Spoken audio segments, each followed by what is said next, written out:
My name is Suzanne Schulte. I happen to be Melissa Schulte's mom, and I homeschooled my own children for 12 years.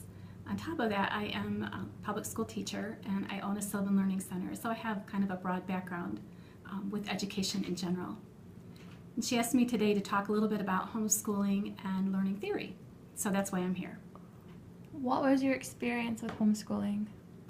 I had a great experience with homeschooling. We were able to do that for 12 years. I took my oldest child from kindergarten all the way up through 11th grade. And then my youngest, you only got 3 years of homeschooling. But in general, it was a wonderful experience for our family. It allowed us to be close together, and it allowed me to monitor and kind of be in control of the educational environment that I wanted for my children. What made you want to homeschool? You know, when we were having children, the first thing you think about is what kind of environment you want your children to grow up in. And when you're picking a school, you start looking around and you start imagining your child in different situations. And I looked at public schools, and I looked at private schools, and I looked at Christian schools. The most important thing to our family happened to be the worldview that our children were raised with. That was crucial to us, that they were raised in a situation that allowed for a Christian worldview, but I couldn't afford Christian school. So we started looking at homeschooling as an alternative to that. There were a couple of things that made homeschooling win out. One was the primary role that the Bible could play in curriculum, and the second was phonics was not allowed in the public school in our area at that time. And I knew that I wanted to be able to teach my children phonics. I was a reading teacher, and I wanted that to be a portion of what we did when we taught reading. So at that time, there were a couple of different types of homeschoolers. There were people who followed John Holt, and he was very popular in the late 1970s, and he had a theory of homeschooling called unschooling. And those homeschoolers tended to be very, very loose. Children kind of led the learning, and they decided when and what and where they would learn. I didn't feel like I could go that route. I started becoming highly influenced by a British educator by the name of Charlotte Mason, and I became aware of her through Francis Schaeffer's daughter, Susan Schaeffer Macaulay's work at L'Abri in Switzerland. And as I became aware of Charlotte Mason and her ideas of how children best grow and nurture and develop, that was the theory that we adopted in our home. And during our mornings, we had a very, very strong, regimented approach to learning where we did phonics and writing and math. But in the afternoon, we used real books, and we allowed our children to have some time to explore different topics, and we based the topic on a unit that the child might be interested in, a history or a science unit, and allowed us to have some flexibility in how we spent our afternoons. And it involved a little bit more nature study and artwork than would be typical in a traditional structured approach to homeschooling. What were your children's experiences with homeschooling?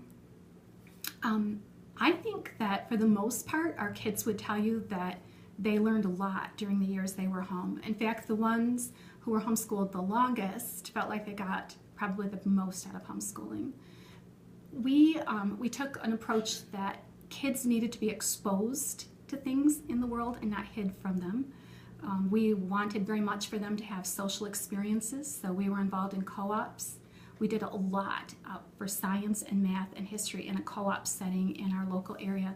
So our kids got to be in choirs, they got to be in sports leagues, they got to participate in wonderful science labs where they saw pigs' lungs inflated and did all kinds of different experiments. And they had the very best of math teachers. So it wasn't that I was just keeping them home and I was the only teacher, but we provided a resource for them to be involved with other children and other adults and other teachers. And I think for that reason, they came out of the experience really well-rounded.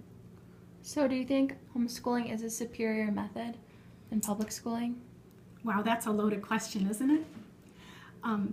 I think that homeschooling can be superior, but not every parent should homeschool. I think that it certainly helps to have a background with education and learning theory, understand how kids learn, and how curriculum is put together for homeschooling to probably be really, really effective. But that said, I've seen a lot of parents who just naturally out of their own love for their children have done an amazing job. And I always was very involved in the local school setting to be able to work as a mentor, as a coach to other families that might need some support with curriculum development. Along that line, there are some families who just kept kids at home and really didn't do anything, and those children would have been better served in my mind probably in a public school setting. Maybe they wouldn't have had the worldview, but at least they would have had a more rigorous education. That's rare in homeschooling, but it can happen. So superior, it can be, but not always. What is the learning theory behind homeschooling? As I said in the beginning, I think it varies. You have on one side you have the John Holt unschooling. On the other side you have classical education. Doug Wilson would be a proponent of that. And there are curriculums out there today that match each of the different styles and theories behind homeschooling. You kind of have to see who you are as a homeschool parent and what works with your family, and then pick the learning theory that goes along with it. So what was the background that made you feel confident to homeschool? Well, the most important background that I felt I had was being a mom and caring and loving for my children more than anyone else would. And I felt like I had a God-mandated call to raise my children in the nurture and admonition of the Lord. And so that was the driver that first of all made me confident that He could do anything in me. But then I really felt like my background as a teacher and my background as an early reading teacher helped in those early years, because I didn't worry about teaching reading.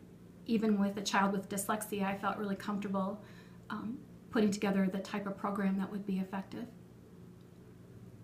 Okay. Well, thank you.